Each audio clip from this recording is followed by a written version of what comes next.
أفرمي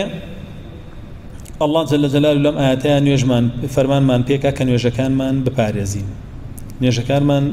بباريزين شون بباريزين حدودكي يعني كاتكي دزنيجكي انجام دانكي خشوعكي اگاداری هموی بین پاکیتیکی و کاتکی و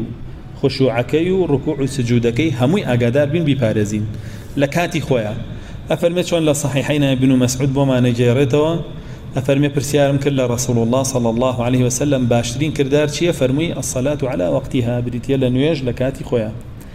دواتر وتم شي دواي نويج فرمي الجهاد في سبيل الله جهاد كردن لبناي سرخستني دينك الله أملا كتاب جامع الصحيحين كيا جامع بين الصحيحين كيا زور لسري رشتين قلت ثم أيو قال بر الوالدين دعاء شاك كردن لقل دايكو باوك قال حدثني بهن رسول الله صلى الله عليه وسلم ولو استزدته لزادني رسول الله صلى الله عليه وسلم أماني بمنود أجر دعوة زياتر مليب كردا برسياري زياتر مليب كردا أشتي زياتري شي بيوتم